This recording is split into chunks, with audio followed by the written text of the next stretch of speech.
ڕۆژانێ لە مێژووی شۆڕشی ئەیلول لا نووسین و خوێندنەوەی شەوکەت مەلا ئیسماعیل حەسەن. مولووی غەیبی جاشەکانی ناوچەی لۆلان و سیدەکان زۆر لە هێزەکەی عەبدوڵاغای پشدەری دەترسان کە مەلا عەبدوڵڵا مەلا ماتۆر یاریدەدەری بوو. تەنها پێشمەرگەکانی ئەو هێزە جلی خاچە لەبەردا بوو، لەبەرەوە کە لە پەنابەردا خوان مات ئەدا نەئەبێنان. لە بروسکەیەکی میریدا لەو ناوچانە ئاگاداریان ئەدا بە یەکتر و دەیانگوت بارزانیەکان کۆمەڵێک چەکداریان لەگەڵا وەک مولووی غەیبیوان. کاتێ دەزانین لەبەر دەممانە قوت دەبنەوە و زەفەرمان پێدەبن.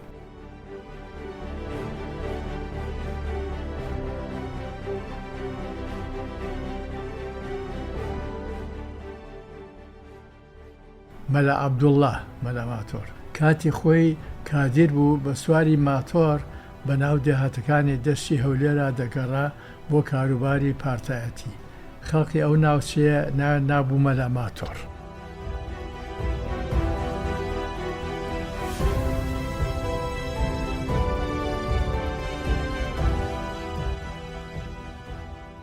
برنجی نەکوتراو. جارێک پێشمەرگەیەکمان لە دۆڵی خواکوڕک لە تورەکەیەکی خامدا لە ناو گەڵاوگۆڵی وشکەوەبووی سەر درەختێکە 2-3 کیلۆ برنجی دۆزیەوە. بە خۆشیەوە هێنایەوە وای ئەزانی گەوهەری دۆزیوەتەوە. دەست بەجێ تەنەکە بەنزینی بەتاڵی خستە سەر ئاگر بۆ ئەوەی برنجەکەی تیا لێ بنێ. نیواونی و ئاو و بەبێ خێ و بەبێ ڕۆن خرایە سەر ئاگر. هەتا نیوە شەو هەر ئاوی تێ ئەکرایەوە و سوودی نەبوو. نەکوڵاو نیوەشی بەبنی تەنەکەکەدا سووتا. تومەس برنجەکە نەکوترا بوو، لەبەر ئەوە نەدەکۆ.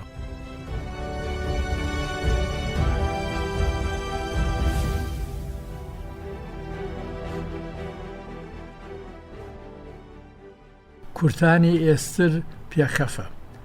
بۆ سەرنجی خوێندەری هێژە با ئەم ڕووداوەش پێشکەش بکەم. ئەو سەردەمەی لە دۆڵی خواکوڕک بووین لە ناوچەی لۆلان، شەومان بەسەردا هات و نەگەیشتینە شوێنێک کوناشکەوتی لێبێ. پێش تاریکدا هاتن بە پەلە هەندێ برەدار و چرکە و چەواڵی تەرمان کۆ کردەوە و ئاگرمان کردەوە. لە دەوروبەری ئاگرەکە بە پێوە ساین بۆ ئەوەی جلوبەرگەکەی بەرمان وشک بێتەوە، چونکە لەو ڕۆژەدا بارانێکی زۆر لێداین. 3 وڵاخمان پێبوو بۆ هەڵگرتنی ئامێرەکانی بێتەل و پێویستیەکانی. هەروەها 3-4 پێستەمەڕی خۆشکراو کە لە جاتی ڕایەخ و پێخەف بەکارمان دەهێنا. باری وڵاخەکانمان خست و هەریەکە بۆ بنبەردێ ئەگەڕا لە ژێریا بحەوێتەوە. یەکێ لە پێستەمەڕەکانم بەرکەوت و لە بن بەردەکە جێگەم بۆ خۆم و بێتەلەکە و کەلوپەلی بێتەلەکە خۆش کرد. گوێم لە دەنگەدەنگ و هاوار بەسەرێکردنی 2 پێشمەرگە بوو. خێرات چوومەلایان وتم گیر و گرفتەکەتان چییە؟ بۆ هاوار بەسەرێکەکەن. یەکی داوەتی ئەو ئێسرە هەمیشە بە منە و خۆم خزمەتی دەکەم و باری ئەەکەم و سەری ڕائکێشم. ئێستا ئەمەوێ لەژێر کورتانەکەیە بنوم، ئەم بەرادەرم لێ بۆ بە بەڵا ئەڵێ من لەژێر کورتانەکە دەنوم.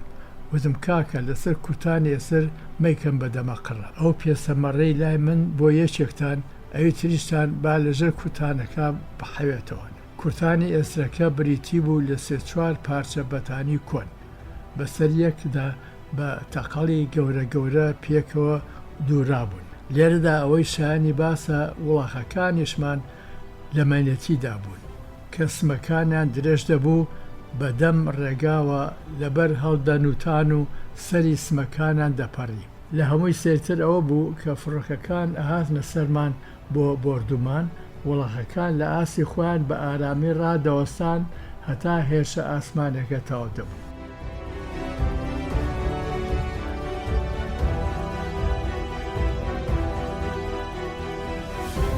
بەرزکردنەوەی وەرەی سوپا و جاش لە کات و سەردەمی ڕژێمی عەبدولکەریم قاسمدا زۆر جار دامودەستگای ئاسایش و زانیاری سوپا بە بروسکەی شفرەکراوە بەرەکانی شەڕیان ئاگادار دەکرد کە مەلا مەسفا بارزانی لەو ناوچەیە نەماوە.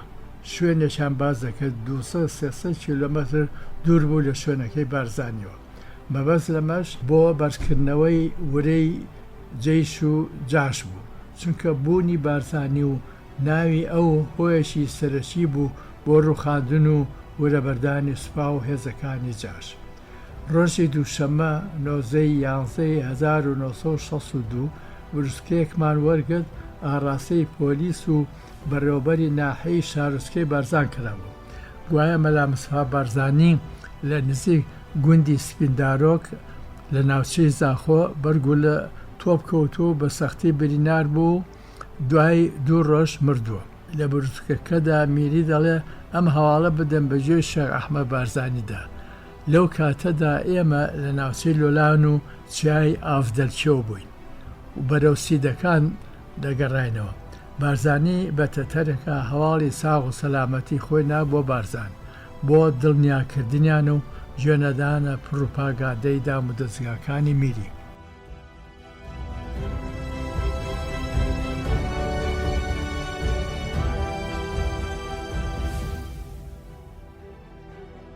تەقەی خۆشی بەسەر کۆنەبووکدا. ڕۆژی 21 کانونی یەکەم ساڵی 1962 لە گوندی بێتواتە بووین. یەکێک لە پاسەوانەکانی بەرزانی لە کاتی پاکردنەوەی تفەنگەکەیە فیشەشێکی لەدەست کەوتووە خوارە و کەوتووە ناو درزی دوو بەردەوە. بارزانی خۆی و دووسێ پاسەوان هەوڵیان ئەدا فیشەکەکە لە درزی نێوان هەردوو گابەردەکە دەربهێنن. لەو کاتەدا کابرایەکی ڕەوتەنی خەڵکی گوندی بێتواتە هاتە پێشەوە بزانە مەسەلە چییە. وتی دەتوانم یارمەتیتان بدەم. بارزانی فەرمووی فیشەشێکمان لێ کەوتووە دەمانەوەی لە نێوان ئەم دوو گاشە بەردەدا دەری بهێنین. کابرای ڕێبوار وتی قوربان جەنابەت بۆ بزربوونی فیشەشێک خۆت نائارام کردووە.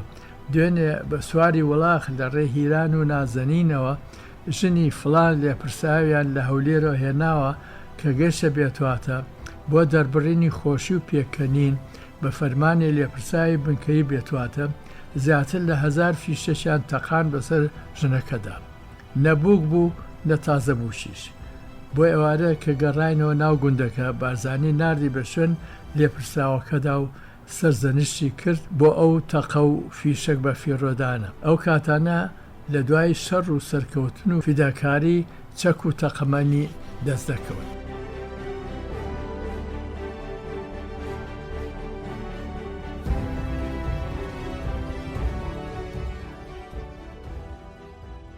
دانانی یەکەم شفرەی کوردی بۆ دامودەستگاکانی شۆڕشی ئەیلول. ڕۆژی 22/12/1962 ئەو کاتەی لەگەڵ هێزە تایبەتەکەی بارزانیدا لە بێتواتە بووین، سەرقاڵی بروسکە وەرگرتن و شیکردنەوە بوو. مامۆستا ئیسماعیل سەرهەنگ بەڕێوەبەری بنکەی بێتەلی پیرمام مەکتەبی سیاسی هات بۆ لام کە هەندێک خاڵی بۆ ڕوون بکەمەوە لەبارەی شفرەی هێزەکانی میریەوە. زۆر زیرەک و وریا بوو. بە هەوڵی خۆی گەشتووە ئامانجێکی باش و یەکسەر سوودی لە ڕێنمایەکانی من وەردەگرت. دوای ڕەزامەندی بارزانی بڕیارماندا شفرێک لێوان بێتەلی ئاراس و بێتەلی پیرمامدا هەبێت. من بە شێوەیەکی هونەری شفرەیەکم دانا کە هەرچێک کەلێن و بێهێزیەک لە شفرەی میریدا هەبوو لە ئەو شفرێدا چارەسەر بکرێت بە شێوەیەک هەرگیز دوژمن نەتوانێت حەلی بکات. هەروەها ئیسماعیل سەرهەنگ لای خۆیەوە شفرەیەکی دروست کرده بوو. دوای پێداچوونەوەی شفرەکەی ئەو لەسەر لایەنە هونەریەکان ڕێکەوتین. هەتا ئەمڕۆ هیچ پسپۆڕێکی شفرە لای میری نەیتوانیەوە بروسکەی شفرەکراوی شۆڕش هەڵ بکات مەگەر لە ڕێی خۆفرۆشانەوە شفرەیەکیان بەدەست گەشت بێت. لە ناوچەی سیدەکان 2 ڕۆژنامەنووسی رادیۆ و تەلەڤیزیۆنی ئەڵمانی گەشتنە لامان. وەرجێر بووم لە نێوان ڕۆژنامەنووسەکان و بەرزانیدا. یەکێک لەو 2 ڕۆژنامەنووسانە وتی ئەم دام و دەستگای بێتەلە کە ئێستا کورت هەیەی و سوودی لێوەردەگرێ و ئاگاداری هەموو جموزۆڵێکی هێزەکانی میریە هیچ شۆڕشێکی دیکەم نەبینەوە ئەم لێ هاتووەی هەبێت.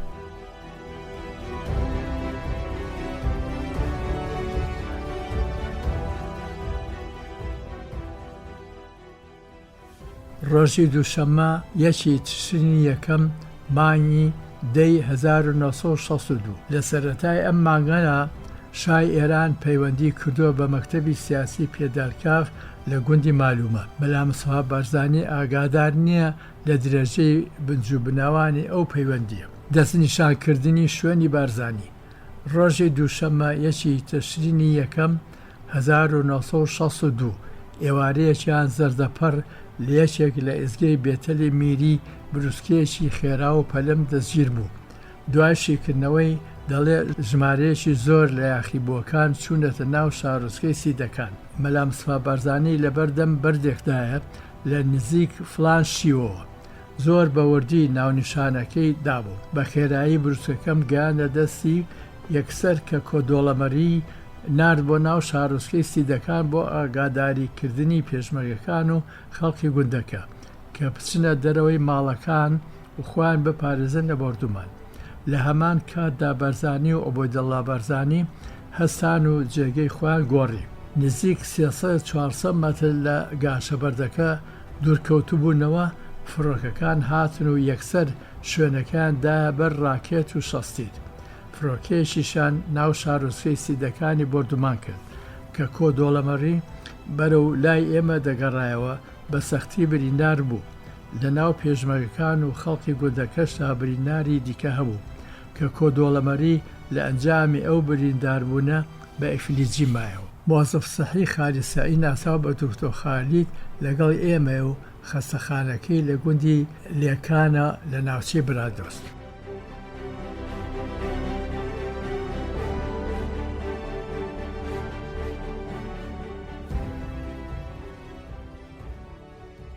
جارێکی دی کردنەوەی دەرگای دانوستان لە دەوروبەری کانونی مانگی 12/1962 لە ناوچەی بێتواتە بووین. میری دەویست دەرگای گفتوگۆ بکاتەوە بۆ ئەمە بەسە ئەفسەرێک دیاری کرابوو بێت بۆ لای بارزانی. برادەرێکی مەکتەبی سیاسی وتی جەنابەت سەرۆکی میلەتی کوردیت. دەبێ میری یەکێک بنێرێ بۆ لاتان لە پلەی وەزیردا بێت. لە وەڵامە بارزانی فەرمووی بۆ سوودی میلەت ئەگەر میری سەربازێکیش بنێرێ من کۆبوونەوەی لەگەڵا دەکەم.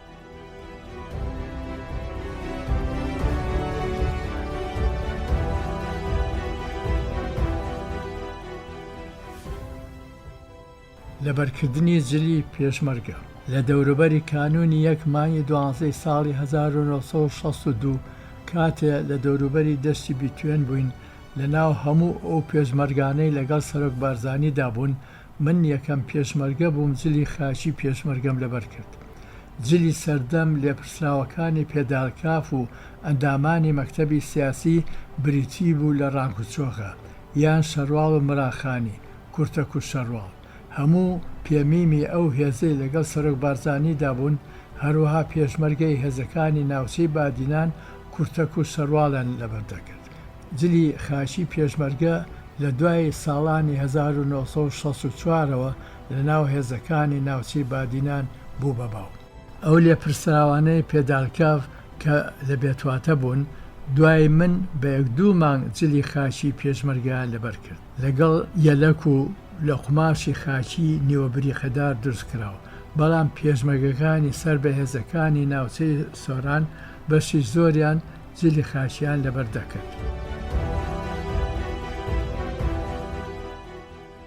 برایەتی و یەکدیگیری پێشمەرگە لە ساڵانی 60ەکانە لەگەڵ ئەوەشدا کە پێشمەرگە بەردەوام ڕەچاڵ و نەبوو بوو بیرروباوەڕی کوردایەتی و خۆشەویستی خاچی نیشتمان پاڵپیۆنەر بوو کە خۆڕاگر بین لەبەردەم هەموو بارودۆخێکی سەخت و نالەباردە. ئەو سات و ڕۆژانەی سەرکەوتنێک لەبەرەکانی شەردا وەدی دەهات بە هەستێکی برایەتی و یەکدیگیری ئەو پەریشادی و خۆشی دەکەوتە ناو سەرجەمی پێشمەرگەکانەوە.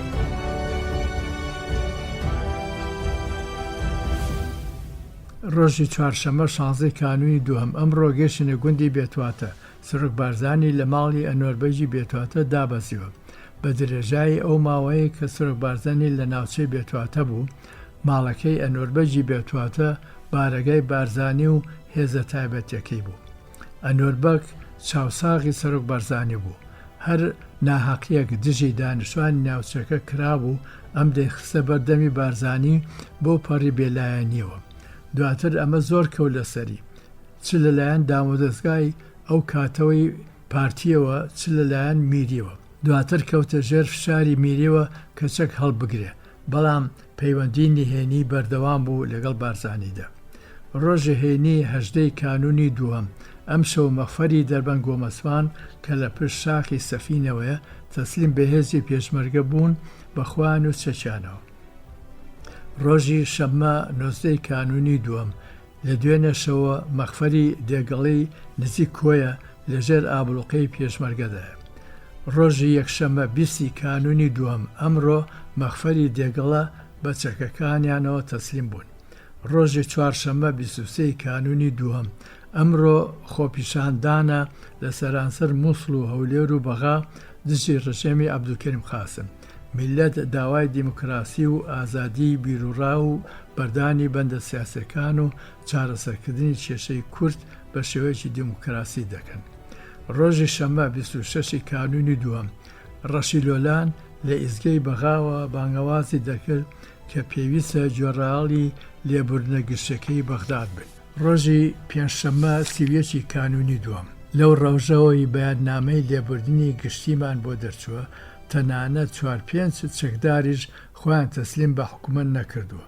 لە زۆر شوێنی کوردستانەوە شەڕ گەرمتر بوو و دەستکەوتنمان زۆرە. مانگی شوبات 1963 ڕۆژی هێنی 1 شوبات 1963 ئەمڕۆ بێتواتەمان بەجێهێشت بەسەر دەی شکارتا گەیشتینە گوندی سەرچاوە لە دەشتی بیتوێن بەرامبەر چیای ناڵەشتێن. ئەمڕۆ حوتەم ڕۆژی ڕەمەزانە، بارزانی بە ڕۆژووە. دوای ئیفتار هەندێک برسکەم بۆ برد، قورئانی لەبەردەستا بوو دەیخوێنەوە. دوای تەواوکردنی لاپەڕەی قورئانەکە دەستی کرد بە خوێندنەوەی برسەکان. ڕۆژی شەممە 2 شوبات ئەمڕۆ بە ناو دەی چۆڵیاوە میرەبەک پاشکۆتەڵ تێپەڕ بووین و گەیشتنە کانی بناو لەسەر ڕووباری شاور و لە نێوان چیای شاور و چیای کێوەڕەشدا. ڕۆژی یەکشەممە 3 شوبات دوێنێ شەو نزیکەی 300 چەکدار بە سەرۆکایەتی کەمال موفتی چوونە سەر مەحەتەی شەمەنەفەر لە سلێمانبەک. ژمارەیەکی زۆر پۆلیس و ئەسکەریان گرت و لەگەڵ ئەفسەرێکی پۆلیس و نۆبەتچی ناو شەمەنەفەرەکە کە هەموویان بەچەکۆ بوو. ڕۆژی دووشەممە 4 شوبات دوێنێ بەیاننامەی عەبدولکەریم قاسم بەسەرمانە خرایە خوارەوە، ماوەی خۆتەسلیمکردنەوەی درێژە پێدا هەتا دوا ڕۆژی ڕەمەزان. ڕۆژی چوارشەممە 6 شوبات ئەمڕۆ لە نزیک باداوە و خانزاد پشت هەولێر لەشکر لە قافڵەیەکی ئەسکەریاندا 8 کوژرا و ڕئیس ئەوەلێک برینار کرا لەگەڵ 4 جاش و پۆلیسێکە. ڕۆژی پێنجشەممە 7 شوبات ئەمڕۆ کانی بناومان بەجێهێشت و بەسەر پاشکۆتەڵ و دەڵاڵان و شیاندا ڕابردین بۆ سەر شاخی کێوەڕەش لە لای ڕاستەوە دەی هەنجیرە و تیتۆکەیە. هەروەها ڕانیا نیو سەعاتێک بەپێ لە ئێمەوە دوورە گەیشتینە مەمکان و جەلکان و لە گوندی زەنگڵە ماینەوە. کودەتای باس ڕۆژی هەینی 8 شوبات 1963 ئەمڕۆ لە سەعات 8 بەیانیەوە هەتا سەعات 12 نیوەڕۆ لە ئیزگەی بەغدادەوە 8 بەیاننامە خوێنراوەتەوە. گوایە عەبدولکەریم قاسم کوژراوە و کودەتاکەیان سەری گرتووە. وا دەردەکەوێت ڕێڕەوەکانیان عەرەبی ئیشتراکی و قەومی بێت. ژمارەیەکی زۆر ئەفسەر و سوپا و ئەفسەری پۆلیس دەرکران و دوومانیان لە شوێنداررا. عەبدولسەلام عارف خۆی دانا بە سەرکۆمار و ئەحمە حەسەن بەکر بە ڕئیس وەزەرا و بە وەزیری دیفاع. حسین طالب شبیب وەزیری خارجیە، عەلی ساڵح ئەسعەدی وەزیری داخلیە، تاهیر یەحیا بە ڕئیس ئەرکانی سوپا دانرا، ڕەشی موسڵح بە حاکمی ئەسکەری عام، مەدحەت عەبدوڵڵا بە مدیری ئیدارە، عەقید ڕوکنی جەو عارف عەبدوڕەزاق کرا بە قایەتقووەی جەوی. ئەمڕۆ گوندی دووگۆمانمان بەجێهێشت بەسەر دەی گرتکوو لە ڕووباری گافرێن پەڕینەوە بۆ گوندی شەیدان. بە فەرمانی بارزانی دوێنێ شەو مامجەلە تاڵبانی چووە لای قایمقامی پشتەر و بڕیاری بارزانی پێڕاگەاندن کە ئێمە شەڕ ناکەین هەتا ماوەیەکی دیکە چاوەڕوانی بەجێهێنانی هەنگاوی حکوومەتین و دانان بە مافی ڕەوەماندا. ڕۆژی 8 شوبات 1963 کە کودتای باز ڕوویدا ئەو کاتە بارزانەی لە گوندی دووگۆمان بوو لە ناوچەی ڕانیە. شەو تا بەرەبیان نەدەنووست لە مەلابانگانە گوندەکەی بەجێ دەهێشت و ئەو ڕۆژەش گوندەکەی بەجێ هێشت بوو لە پەنابەردێکی گەورەدا نووست بوو. گوێمان لە بێتەلەکانی میری دەگرت وەزیان تەواو نەبوو. ڕۆژ تازە هەڵات بوو. گوێم لە ڕادیۆکەی دەسم گرت ئیزگەی ڕادیۆی بەغدا بەشی عەرەبی بەیاننامەی ژمارەیەکی دەخوێندەوە بەڵام بەشە کوردیەکەی گۆرانی ئاسایی لێدا. لەو کاتانە دوو فڕۆکەی ئیلیوشن بەسەر ناوچەکە بە بەرزیەوە چرخیان دەکرد بێ ئەوەی بردومانمان بکەن. ئاگاداری پاسەوانەکانی بەرزانیم کرد کە لە بەغدا کودتا بووە بارزانەی لە خەو هەستێنن. هیچیان بۆ ئەم کارە ئامادە نەبوون. ناچار خۆم لای سەری بەرزانیەوە بە نزمی وتم قوربان لە بەغداد ئینقلاب بووە. زۆر لە سەرخۆ بێداچڵەکان چاوی کردەوە داوای ڕادیۆکەی خۆی کرد. سەر لە نوێ بەیاننامەی ژمارەیەشی دەخوێندەوە. فەرمووی دڵنیام داوای گفتوگۆمان لەگەڵدا دەکەن. لە گوندی دووگۆمان دوو زەلکاو هەبوون. دانیشتوان خوان و مەڕ و ماڵات و گاو گۆتاڵیان دەچوونە سەر ئەو دوو گۆمە بۆ ئاو خواردنەوە و ئاو بەچێشکردن بە کوونگە و شەڵتە. گۆمەکان ئاویان لەسەر نەدەڕۆشت و لە قەراغەوە پڕ بوون لە شیاکە و تەرسی وڵاخ.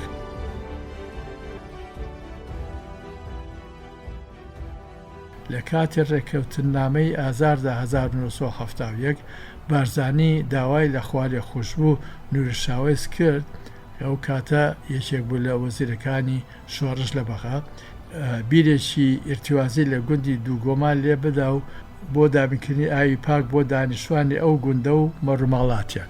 دیواری خانوەکان بەبەرد هەڵچرا بوو واتە وشکە کەڵک بوو بێ ئەوەی قوڕ یان گەچ لە نێوان چینی دیوارەکانە یان بۆ ناوکار بەکارهێنرا بێ. هەندێک لە دیواری خانوەکان لە دیوی دەرەوە بە شیاکە سواغدرا بوو. هەندێکی دیکەیان سواخی پیوە نەبوو. مشک و جوڕجانەوەر بە ئارزوو خوان لە نێوان کونی دیوارەکانەوە ئەم دیو ئەو دیوان دەکرد. کاتێک لە گوندی ناوبراو بووین سەرۆک بارزانی نیازی وا بۆ بچێ بۆ ناوچەی پشدەر بۆ چاوپێکەوتنی هەندێک لە ئاغاکان کە دژایەتی شۆڕژ نەکەن و کەم تەرخەمی نەکەن لە پشتگیری پێشمەرگە. یەکێک لە ئاغاکانی پشدەر پێش کودتاکەی بەعەز گوتوبووی مەلا مستەفا بارزانی ناگاتە لا ئێمە یان نەخۆش دەکەوێ یان بارودۆخ تێک دەچێ. ئەمان بۆ بارزانی جێڕایەوە.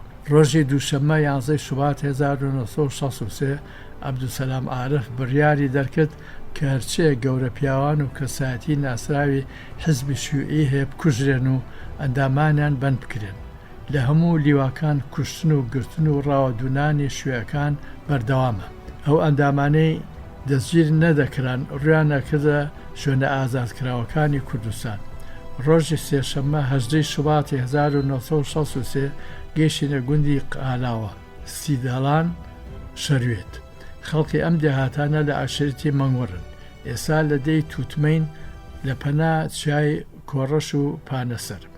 ڕۆژی چوارشەممە 13 شوباتی 1963 چەند کەسێک لەلایەن سەرۆک بارزانی و حیزبەوە نێران بۆ بەغدا کە داوای مافی ڕەوای میلەتی کورد بکەن لە ڕژیمی تازە. ڕۆژی پێنجشەممە 14 شوباتی 1963 لەسەر فەرمانی بارزانی و داوای حکوومەتی بەغا بێتەلەکەمان کەوتە ئیشکردن لەگەڵ بێتەلێکی حکوومەتدا لەگەڵ زەعیم فواد عارف سەبارەت بە بەردەوامی گفتوگۆ لە نێوان بارزانی حکوومەتدا کات و شوێنی پەیوەندیمان دیاری کرد. ڕۆژی شەممە 16 شوباتی 1963 شەوی ڕابردوو لە بەغداد عەقیدڕکن ماجید محەممەد ئەمین بە دەستی ڕژیمی تازە کوژرا. دوێنێ لە بەغدادەوە بە هێلیکۆپتەر لوقمان بەرزانی و ساڵح یوسفی و بە هەمڕای ڕەیس ئەوەل کەریم قەرەنی گەیشتنە دەی سپیڕۆ لە پشت قەڵازیەوە. ڕۆژی یەکشەممە 17 شوباتی 1963 ئێستا لە دەی بەستین. ئەمڕۆ جەلال تاڵەبانی و ساڵح یوسفی بە وەفتی تایبەتی بەرزانی چوون بۆ بەغداد لەگەڵ نوێنەری حکوومەت کەریم خەرەنی. داخوازیەکانی سەرۆک بارزانی لە بەعەز بە ناوی کوردەوە. یەکەم دانان بە حکمی زاتی بۆ کوردستان، بڵاوکردنەوەشی لە ئێزگەی بەغدا و لە ڕۆژنامەی ڕەسمیدا و چەسپاندنی ئەم مافە لە دەستوری هەمیشەی عێراقدا و وێنەی بدرێ بە رێکخراوی وڵاتە یەکگرتووەکان. دووهەم سنووری کوردستان لە باکوور و تورکیا، لە ڕۆژهەڵاتەوە ئێران، لە ڕۆژئاوا و سووریا، لە باشوورەوە زنجیرە شاخی حەمرین. زمانی کوردی زمانی ڕەسمی دەبێت لە کوردستانە، هەروەها زمانی خوێندن دەبێت لە قوتابخانەکانیشە. ئەو شوێنانەی دانیشتوانن کوردنین بە زمانی خۆیان دەخوێنن، شان بەشانی زمانی کوردی. چوارەم حکمی زاتی لەسەر ئەساسی پەرلەمانی دیموکراتی دەبێت. نائیبی سەرۆکۆمار و نائیبی سەرۆکی وەزیران دەبێت کورد بێت. کورد مەجلیسی نیشتمانی خۆی دەبێت. وەزارەتەکانی دەرەوە و بەرگری و مالیە مرکزی دەبن، بەڵام بۆ هەریەکان لە کورد وەزیرێکی دەوڵەت دابنرێت. بێ ژمارەی وەزیرەکانی کورد لە کابینێ بەغداد هاواتا دەبێت لەگەڵ ڕاژەی نفوسی کورد لە عێراقدا. جیم جێگیرکردنی ڕاژەیەکی دیاریکراو لە سوپا وەکو خوارەوە.